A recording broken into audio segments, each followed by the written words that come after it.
بسم الله الرحمن الرحيم. يا أيها الذين آمنوا لا تحرموا طيبات ما أحل الله لكم ولا تعتدوا إن الله لا يحب المعتدين. وكلوا مما رزقكم الله حلالا طيبا واتقوا الله الذي أنتم به مؤمنون. لا يؤاخذكم الله باللغو في أيمانكم ولكن يؤاخذكم بما عقدتم الأيمان، فكفارته إطعام 10 مساكين من أوسط ما تطعمون أهليكم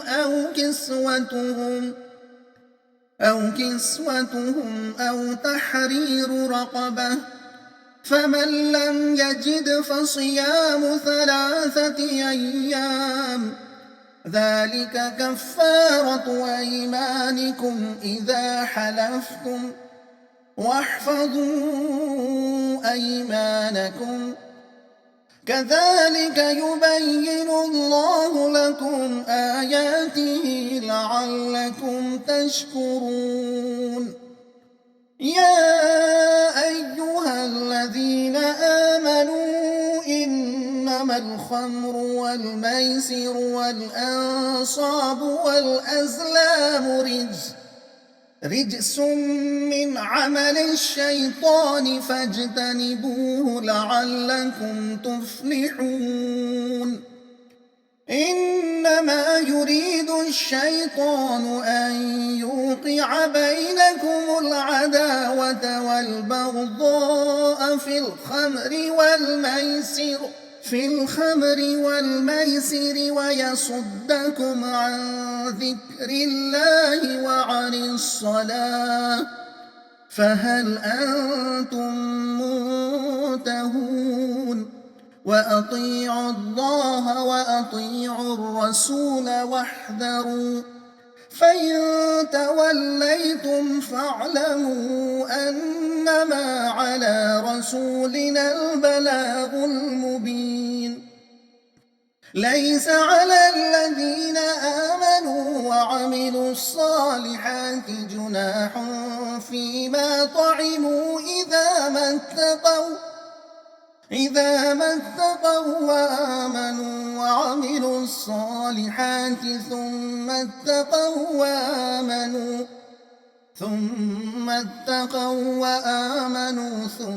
اتقوا وأحسنوا والله يحب المحسنين. मज़मून मुसलमान हलाल चीज़ों को अपने पर हराम न कर लें। रुहबानियत की मुमानियत। मतलब, मुसलमानों, अल्लाह ने जो पाक चीज़ें हलाल ठहराई है, इनको तुम अपने पर हराम न कर लो और हद से तजावुज़ न करो। यानी न तो जायज़ चीज़ों और राहतों को अपने पर हराम कर लो और न इनमें ऐसे गर्क हो जाओ कि अल्लाह के बंदों के हुकूक तुमसे छूट जाएं।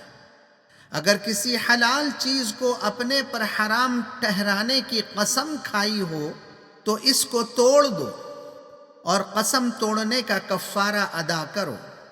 कफ़ारा ये है कि 10 मिस्कीनों को औसत दर्जे का खाना खिलाओ या उन्हें कपड़े पहनाओ या 3 दिन के रोज़े रखो।